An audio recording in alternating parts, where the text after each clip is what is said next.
Welcome back to the Daily Bible Breakdown. Today we're looking at Exodus chapters 32 through 34.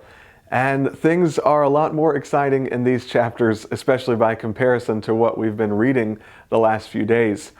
In chapter 32, we find that Moses is still at the top of Mount Sinai, receiving all these instructions from the Lord, and he's there for a very long time, so much so that the people begin to fear that he's not coming back. They grow very anxious, and so they say, we need a new God to worship.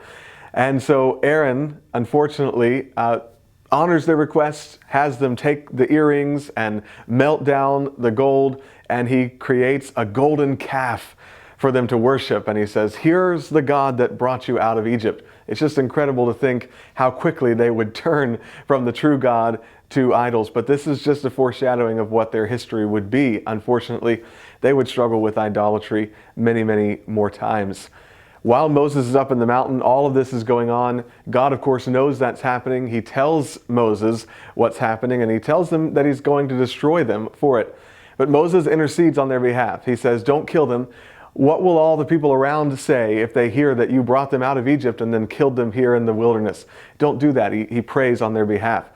Then Moses comes down to see it for himself. And when he sees it, he's so enraged by it that he takes the tables of stone that have the law and he breaks them on the ground, and he severely punishes those people for what they've done. He confronts Aaron, who blames the people. Then he goes back and intercedes on their behalf once more. God intends to wipe them out for what they've done, but Moses prays that God would have mercy. In fact, he prays, instead, God, blot my name out of your book, which seems to be a reference to just a book of the living, not the book of life like we would read about in the New Testament. But he's basically saying, take my life instead of theirs. But God says, I am going to punish those who are guilty, and he would go on to do so. In chapter 33, we find that God calls Moses back to the mountain again. And incredibly, after all that just took place, God is actually telling Moses that though many of those people who were guilty of this idolatry would die, Moses was going to lead the people into the promised land. So that promise is reaffirmed.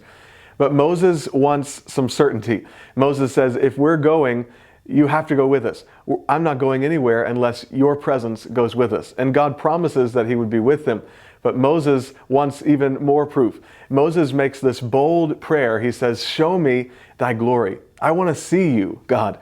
And of course, God tells him, no man can see my face and live, but I will show you my goodness. I'll allow it to pass by you.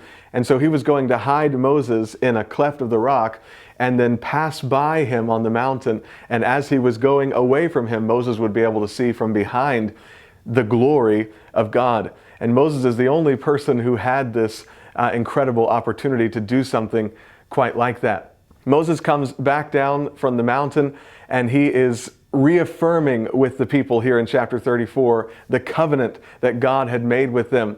The people are acknowledging their failure and reaffirming their commitment to follow God and serve the true and living God. It's at that point that Moses takes 2 new tablets of stone, goes back up into the mountain where he's going to rewrite those laws that he had broken when he was angry. And the Lord is going to show his glory to him as he promised. And it will have such an impact on Moses that when he comes back down from the mountain, his face will be glowing and he'll have to wear a veil because the people were unable to look upon him and were scared to look upon him. Well, that's all the time we have for today's Daily Bible Breakdown. We'll see you in the next episode.